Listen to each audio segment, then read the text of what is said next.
Welcome to the AllPittPod, where we talk all things Pittsburgh professional sports. Thank you for joining me on this beautiful Friday afternoon. So we got a lot to talk about, mainly on the football side of things, like usual. But come on now, what are we expecting, right? We just had the first preseason game of the year against Tampa Bay. Excuse me. But we're gonna talk the other sports first. There's not really anything Penguins related, so we don't really have anything to talk about there. And I'm just gonna give some quick game updates from the last week, from last Friday till now with the Pirates.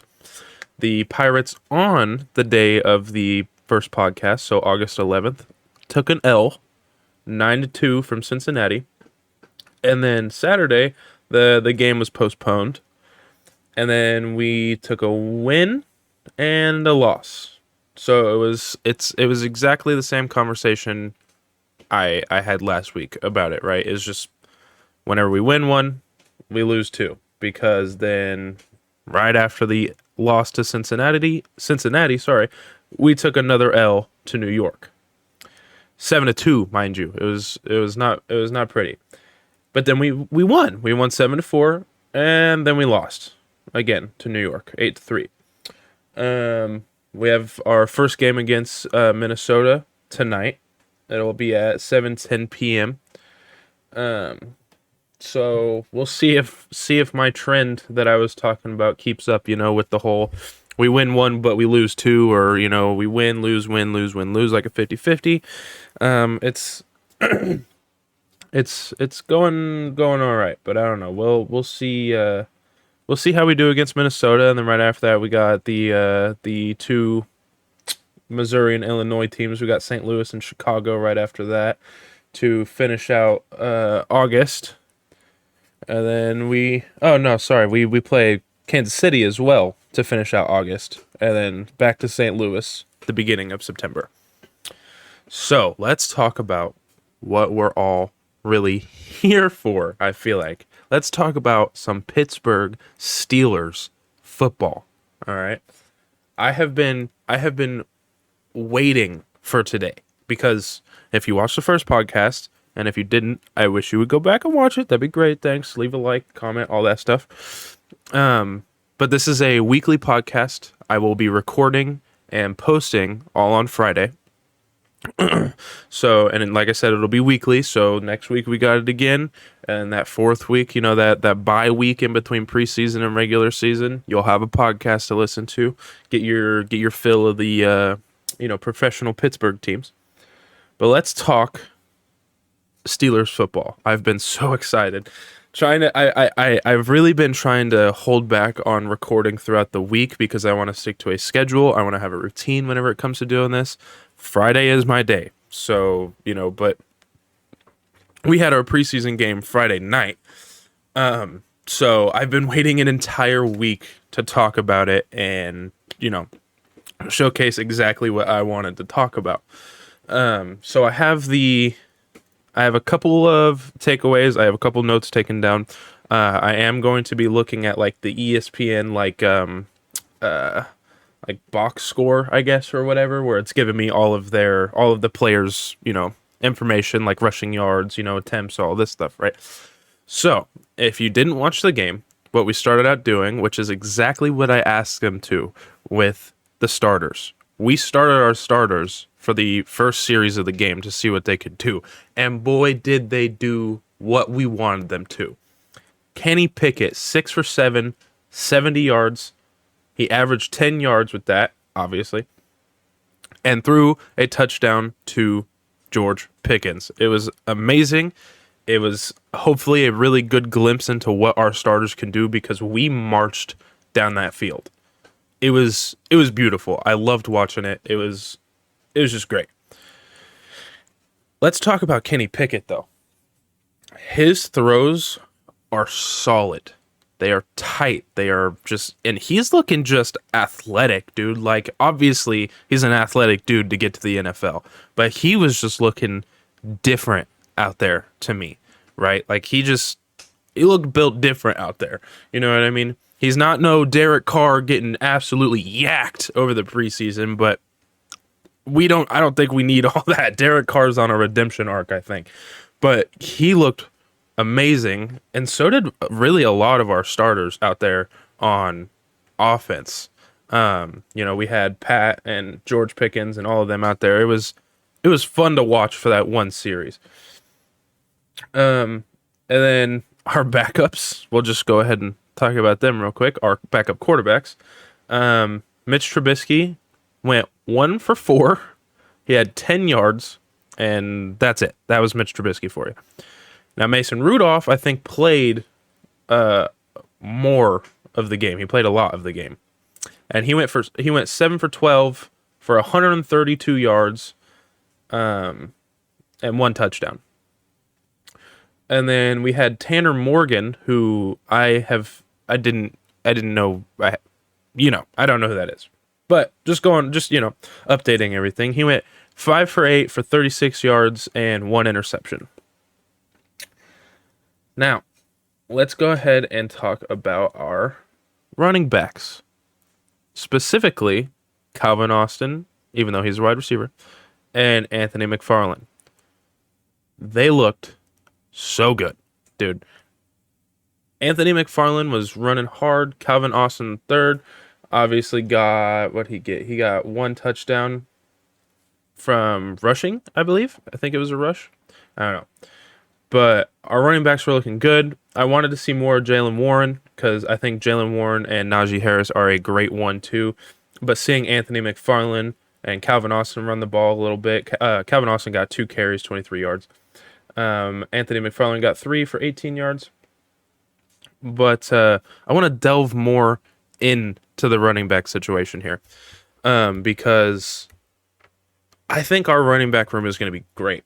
Jaylen Warren, I think, went under the radar last year for sure. I love Najee Harris. Najee Harris runs hard. Najee Harris is a great running back. This is not a dig on Najee Harris at all. But I think I enjoyed watching Jaylen Warren run the ball more last year. He ran hard. Like, he's a head down, run hard. And Najee Harris is obviously RB1. And that is perfectly fine. Najee Harris is great. But having a 1-2 punch where Najee Harris is in, he gets a little gassed, he comes off. We have a solid second running back in Jaylen Warren to go out there. He's going to run hard and get us somewhere. That way Najee Harris can then come back and do what he needs to do after being rested, right? I don't know. I'm a big Jaylen Warren guy, and I think our running back room can be something really special with those two. I think they're just, I don't know. I see it. I'm calling it now. I think they're going to be great. And then we'll go ahead and go down to our receivers. We'll go ahead and go through like the main dudes. We got Calvin Austin with 2 receptions, 73 yards, and he had 1 touchdown.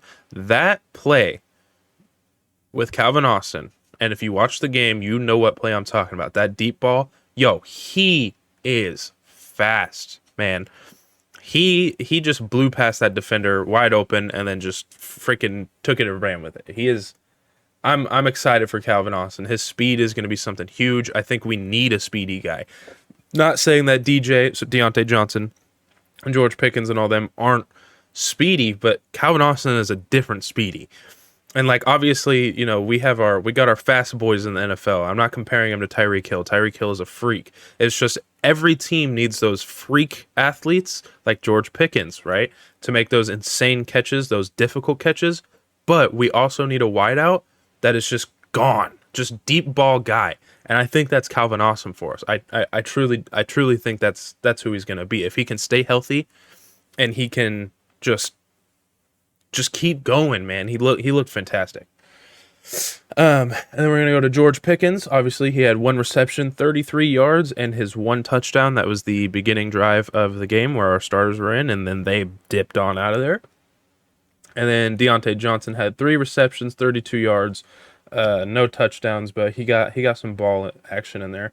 We had a lot of a lot of different people touching the ball, especially whenever it came in the air. We had 2, 3, 4, 5, 6, 7, 8, 9, 10, 11, 12. We had 15 different people, technically. 15 different people touch the ball through the air. Najee Harris had one, but he lost yards, so we'll just go ahead and say 14. But so we had 14 people that gained yards through the air, through a pass. Like Gunnar Olszewski, I can never pronounce his name. We know who I'm talking about.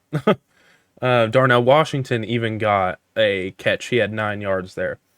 Freiermuth had 6 yards from one catch. So I don't know. I think like I said, if Calvin Austin can really be that deep ball guy, that quick guy that just gets around defenders, on top of he's going to complement George Pickens and Deontay Johnson really well, just with them being so athletic and so physical. I don't know, man. I think it's scary, and I'm excited for it. I'm excited to see our what our wideouts can do and our tight ends can do. Because I think our tight ends are going to be really good too. I mean, obviously with Freiermuth, we think he's going to be a Pro Bowl tight end hopefully here in the next year or two. He was definitely top 10 last year, but obviously there's only a certain amount of tight end spots that can be filled, and you got other people out there. But yeah, whenever it comes to that, I think it's gonna be great. This right here is what I'm excited to talk about as well, is our linebackers. Man, this was ridiculous. We had the main two I really want to talk about is going to be Nick Herbig, our rookie, and Quan Alexander, who we picked up in free agency. I think he came from New York. I think he came from the Jets. I think we picked him up from the Jets, right? I was skeptical on Nick Herbig whenever we drafted him, just because I didn't know anything about him. Okay, so that's not a dig on how he is as an athlete, as he is as a football player. Nothing like that at all. Whenever it comes to Nick Herbig, watching him play though last week, oh my, he's gonna be dangerous. I really think, and this is what he did. He had 4 tackles, he had 1 solo tackle, and he had 1.5 sacks. Okay. For your first game in the NFL in a pretty difficult position, and he's not a very huge guy either. Nick Herbig, whenever I saw him, I was like, really? He's a small guy, right? Whatever. But I'm really excited for Nick Herbig. We have a lot of good linebackers, including Quan Alexander. Quan Alexander went out there and balled out. He looks like a Pittsburgh Steeler out there. He was hitting hard whenever he hit. You guys probably all know the play that I'm talking about, where Quan Alexander absolutely bodied that Tampa Bay player. I don't know I think it was maybe the running back, something wide out. I don't know, but he absolutely destroyed that man, and it was awesome to watch it. I'm pretty sure he got fouled on it. It was a BS foul. Let's be real. It was a clean tackle. It was just a little too hard for the referees, I guess. But that's Steelers football right there. That is what I like to see. I want to see people hitting hard. I want to see people playing physical. I can't remember who I saw it from or whatever, but I fully agree with them that Quan Alexander looks like he was meant to play for the Steelers. And he's 29 years old, so we've got some time left out of him, and I think he's going to be a great addition to our team. I think he's going to kill it at linebacker for us. A couple of things that I still want to see more of. I want to see more of Connor Hayward. He's our tight end / fullback kind of rotational guy. He's Cameron Hayward's brother. I want a player for us that can do that. I want someone that we line him up on the outside, of the line or whatever at tight end. He goes, maybe catches a ball or two. He's maybe, in the end zone threat just because he's a bigger dude. Or I want him at fullback. I want him blocking for Naj and Jalen Warren, or I want him out of, the fullback position running, some stupid little wheel route or whatever it may be, right? I think Connor Hayward can be a very versatile player. We just have to use him correctly. right? He's one of those people that he can do multiple positions that and be pretty good at them, pretty decent at them, right? Another thing, which it kind of steps on the toes of Connor Hayward a little bit, even though he can play those two positions, so I think he'll be okay. I want to see, I think Kendrick Green, whatever. He was the center that went into he started running the ball a little bit at training camp and practices and stuff. At fullback, he had the ball in his hand, and he's because I don't even think he dressed last year for the line or anything like that. I don't think he was playing or anything, and if he was playing, he was definitely not starting. I want him on the team at something that we think we can get value out of, right? And I think fullback is one of those things we can get value out of just because it's like he's a big dude. He literally has been playing line for how many years, honing in that skill. So if he just implements a little bit of the fullback, right, and then just pushes it and adds it to his O line, ways, right? That's the best way I could think to put it, is O line ways, and mix it in with fullback. He's gonna be a monster. He's gonna be great at it. I don't think we let him do anything like that through the preseason. He's not on here for any rushing or anything like that. So if they did put him in, he was definitely just blocking for a run or whatever. And I would just like to preface as well, if it seems like I didn't fully watch the game, you would be correct. I obviously still work a full-time job, and my full-time job is second shift. So during the Friday night game it started at 6 p.m. or whatever, I was trying to catch what I could, but I was mainly trying to watch highlights and trying to look through the box scores and all of that. So that, like, the ESPN thing that I've been rambling off on, just giving the exact, attempts or catches or whatever it may be. So if you're worried about that, trust me, the games that most of the time obviously happen on Sunday, I will be fully and completely watching, taking notes, all of that. So yeah, don't get it twisted. I'm just on here, talking out of my bum, trying to act like I know what I'm talking about. I'll get better at it. This is also only the second episode of a podcast that I'm trying to launch as well, so the production and all of that will also get better as well. So I would just like to preface that I'm also still obviously working a full-time job, and on Friday it just didn't work out well because I was at work, and trying to do work, I can't really, watch a game or whatever. So I try my best on this second episode here, trying to give my thoughts, my opinions on the stuff that I did see, and looking at the stats and all of this. So, but here, we got our next game tomorrow, the 19th, Saturday the 19th, again at 6 o'clock or something like that. 5:30. We play the Bills tomorrow at 5:30, August 19th. That's going to be an exciting game. I'm going to assume we're probably not going to play any of our starters. If we do, it'll probably be the exact same thing we did against the Bucks last week, where they'll probably come in, play one series, and that'll be it. But the Bills are, I'm not trying to be, any type of way against the Buccaneers or whatever, but the Bills are definitely a higher caliber team, and so it's kind of a worry whenever you put in your starters, especially if the Bills are putting in their starters. I'm not entirely sure what the Bills are doing, just because I don't really care. I don't pay attention to it, so I don't know what their plans are or anything like that, if anything's been leaked on what they're coming out and doing on Saturday.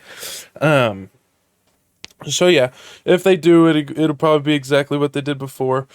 Put in the starters for a series and then get those boys out of there. But yeah, it was exciting to watch the starters, the first series, just because that's exactly what I wanted them to do. I wanted them to get them in there, especially because we have a lot of guys that were kind of not on the fence about, obviously. We have a lot of high hopes for them, but a lot of second-year guys, specifically like Kenny Pickett, George Pickens. We have even rookies, like we wanted to see Darnell Washington out there and everything. Try and get out there, knock some of that rust off, and really get back into the rhythm, especially with it only being their second and or first year, right?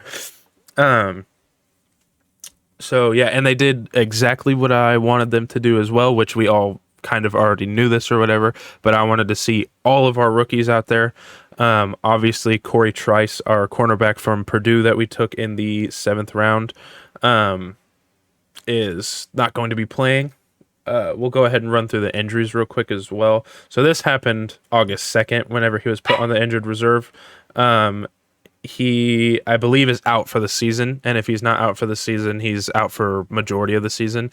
It says undisclosed, so I can't remember exactly what it is. I think it was a knee thing, maybe an arm thing. I can't remember. But we also have Nate Herbig, our guard, which is Nick Herbig, the linebacker that we were talking about earlier, his brother. His status is currently questionable with a shoulder injury. He didn't practice Tuesday. And this was August 15th. There hasn't been any other updates on him at all. So he's still just questionable. I don't know if he has practiced since Tuesday or anything like that.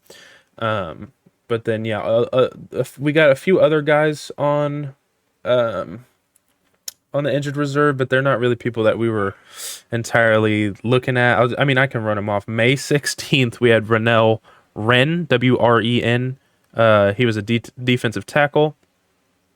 Then we have Alfonso Graham. He's a running back. He was undisclosed. This happened August 3rd. And then Duke Dawson, cornerback. He is updating a previous report to see where he's going, what he's doing. Then we have Chappelle Russell, linebacker, undisclosed as well. Those two both went on August 14th. So just 4 days ago at the time of the recording. I'm super excited. I have some hot takes that I would like to run through. I've actually been talking to a couple people about this, and they are not Steelers fans. I'll just say that. And so they're obviously not as hyped or going to agree with everything that I say. But my first hot take, which is to other people, it's a pretty hot take, but I don't know. We'll see. I think by the end of the season, George Pickens is going to be a top 5 wide receiver in the league. Now, this obviously is not fully dependent on George Pickens. Obviously, like 85% of it is on George Pickens and what he does. But obviously the other 15% or whatever is on how the offense runs and if Kenny Pickett is getting him the ball. And, if our offensive coordinator and Matt Canada is designing plays around George Pickens. But let's be real, it's going to be a huge connection between KP and George Pickens. And that's just exciting to see. But like I said, I guess that's a hot take. A lot of people don't like that take. I've been seeing a lot of talks about George Pickens, though, from other reporters and bigger name people than obviously me that are saying that they think, a lot of people think it's like KP and George Pickens are going to be, big. They're going to be one of the next big duos that are coming up in the league. And I don't want to compare anybody at all because they are two totally different players, two totally different people, right? But Kenny Pickett, George Pickens meet Ben Roethlisberger, Antonio Brown. So obviously two different quarterbacks, two different wide receivers, and they play differently, and it is a totally different time in football now. But I hope that that's what we get next, right? Is just almost an unstoppable quarterback wide receiver duo, because we need something on offense that's really going to crush. Because our defense, which we'll get into that next as my next hot topic, our defense is great. We need our offense to be able to finally start doing stuff. That has been my biggest complaint, basically, for a while now, even before Ben retired, right? But I mean, that kind of made sense. Ben was getting older. I mean, he still killed it. He still crushed it, right? Those last few years of his career. But oh my goodness, the game is evolving, Matt Canada and the rest of the Steelers coaches and everything. The game is evolving. You can't keep doing the same crap that we've been doing for years on years. What we need is a new and improved offense. I'm not saying completely change your scheme and change everything that you're doing, but the game has changed, and it's time to evolve with the game. And I think if we have Kenny Pickett, if he's as good as what every Steelers fan is hoping he is, and George Pickens, who is as good as I think everyone says he is, right? Look at him play. He's a freak. I think we have something big there, and I hope that we don't just waste it, right? Like I hope we don't waste it. And I guess tying into that, we should talk about Najee Harris. Now, the reason I want to bring in Najee Harris is because obviously Najee Harris is a great running back. And you know exactly who I'm about to compare these three men to. We have Ben Roethlisberger, Antonio Brown, Le'Veon Bell. Now, obviously, Antonio Brown and Le'Veon Bell, their careers didn't go exactly as everyone thought it should, but their time in Pittsburgh was amazing. It was great. It was some of the best football you could ever watch. And what I'm trying to get across is if we really do have a big three on offense, including hopefully a much improved O-line. We have three really good tight ends with Zach Gentry, but he's not as offensive. We have Pat Freiermuth and hopefully Darnell Washington, who I think is going to be an absolute freak. I think we have our next big three in those guys. If Kenny Pickett really does take the next huge step and George Pickens, hell, even if he's, just as consistent with last year, which I don't think he's going to be, I think he's going to be even better. Like I said, my hot take was he's going to be a top 5, right? I think he's the next guy up. I don't want it wasted. I don't want those three guys wasted if they're as good as what we think they're going to be and what we want them to be. Because what was wasted? Ben Roethlisberger, Antonio Brown, Le'Veon Bell. Those three guys should have had a ring. Let's be real. We had a ridiculous offensive line, who I don't think any of those guys are there anymore, sorry. Except for maybe some people that were towards the end of Ben's career, but obviously we lost Marquise Pouncey, our center, Villanueva, all of those guys. And our defense was cracked as well. I mean, it wasn't the most insane defense, but it was making plays. It was making stops, right? That's all you need. On top of the big three, the killer bees, as they were called, right? Why was that wasted? We were in the postseason every single year, going sometimes really deep into the postseason. I do not want there to be the same situation with our new three guys and our old three guys. I don't want it wasted. I really want to see them go far. Obviously, I mean, I'm a Steelers fan, but just as a sports fan, the Steelers are one of the most profound organizations in the league, right? Obviously, we're tied now with the most Super Bowls with the Patriots, right? Which don't get me started on that, please. That was a terrible day. I was crushed, but whatever. They're not getting 7 anytime soon, I don't think. But I think we are. As long as we evolve with the times and evolve with what way the league is going. Now on to my second hot take, which this one's not really that hot of a take as the George Pickens being a top 5, but our defense. I believe our defense is going to be the number 1 defense in the league, right? We have some really, really good players on defense on top of really good additions on defense, right? Like I said earlier when we first started talking about the preseason game, is Nick Herbig, dude, I don't think we should sleep on Nick Herbig. I think he's going to be a great player, especially year 2, year 3, where he's going to buff up a little bit. He's going to be working even more with NFL coaches and NFL, trainers and working more with the defense and everything, right? It's going to be insane on top of the obvious TJ Watt. And this is where we kind of bounce back a little bit, though, is TJ Watt has obviously struggled with some, injuries.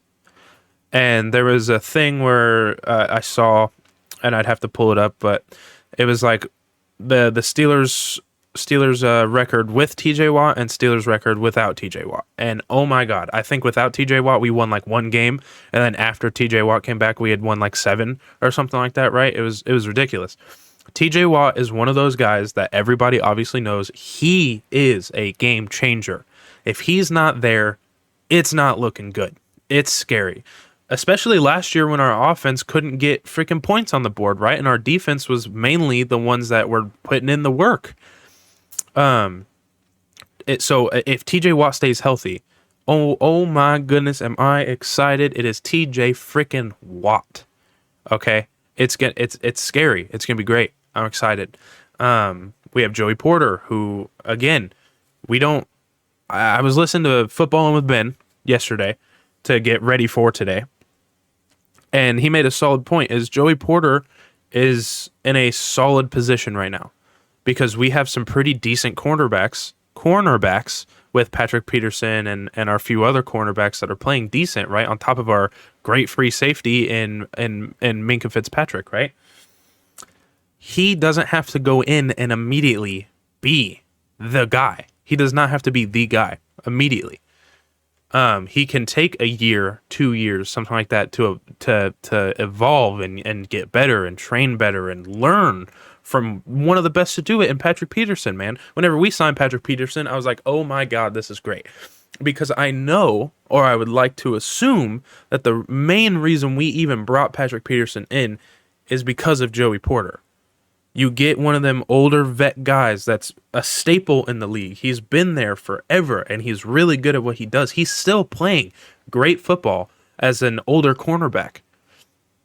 He's going to learn amazing things. They've already obviously been bouncing back and forth off of each other. If you follow any of the Steelers pages, you see them working together constantly, which obviously that's what's supposed to happen.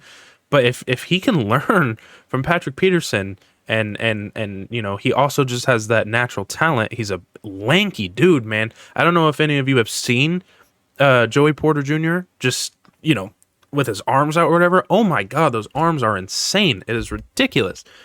And he's just a freak athlete, and I'm excited that he gets to learn from one of the better cornerbacks to ever do it, you know? And he's still playing great football, which means we can still actually genuinely utilize Patrick Peterson instead of him being kind of dead weight and he's just a vet guy trying to teach one of these rookie guys stuff that he knows. He's there to actually play, and he's going to make plays, and I'm excited for it. So yeah, those are the two big hot takes that I have. I don't really have anything else too spicy. Those are just the two things that I've been thinking about a lot during the off season, and especially after watching and seeing what we did on preseason. It's exciting. I'm super excited. I want to see Darnell Washington. I hope he gets out there and does some freakish things too. The one thing that I will say about Darnell Washington is he's obviously a giant of a man, and he is a freak athlete as well. But the only problem I kind of have with Darnell Washington is he just kind of looks tight, if that makes sense. Whenever he's running, in the videos I've seen in practice, or you know, him pushing the sled, which you've probably seen the video where he just destroyed the sled at practice, he just looks tight. He kind of, I don't want to say robotic because that's not really it, but just kind of that, you know, kind of stiff movement. If he can work out that flexibility to where his movements aren't so stiff and they're more fluent, I think he can be an amazing addition to our offense and at tight end and everything. So yeah, and also just to end off on the podcast, I don't know if anyone has looked on YouTube or anything for the podcast. I'm still trying to get YouTube set up, so the only thing that we are on right now is Spotify. Hopefully here within the next day or two, both episodes of the podcast will be up on YouTube as well, but the first one is still on Spotify, as well as this one being uploaded today on Spotify. So no worries there. What you can do, though, to get updates on any of the dumb stuff that happens, like setting up a YouTube channel and getting everything set up, you can follow the AllPittPod on Instagram, as well as following and liking the podcast on Spotify and YouTube, however you decide to get your podcast. If you are on YouTube, leave a comment. If you are on Spotify, please feel free to like and leave a 5-star rating, hopefully. If you think that this is a 5-star podcast, that would be fantastic. But to close it out, though, we got the Bills tomorrow, 5:30 p.m. I'm going to give my prediction. I think we're probably going to lose. I'm going to keep it real. Not because I think the Bills are better than us. No. I mean, it's still preseason. These games don't really matter. We're just going to be probably trying a lot of new things out, putting a lot of rookie guys in there, or second or third team guys in there. So it's, you know, but we'll see, though. It's going to be a fun game to watch. I'm actually going to be able to fully watch that game from start to finish, hopefully. and it's going to be exciting. So yeah, like I said, go ahead and go to Instagram, Spotify, or YouTube to follow the All Pit Pod. We will be back again next week on Friday after the Bills preseason game, and we will have much more to talk about. And we will do updates on, any Penguins news if we have any. Obviously, within the last week, we didn't get any. And the Pirates at that point, so hopefully, go Pirates. They'll not do what I think they're gonna do and just win, lose, or win, lose. Hopefully they start picking it up here soon. But it's exciting time to be specifically a Steelers fan, and hopefully you are all Pittsburgh teams because you are hopefully listening to the All Pit Pod where we cover all things Pittsburgh professional sports. Thanks for tuning in. I'll catch you next Friday.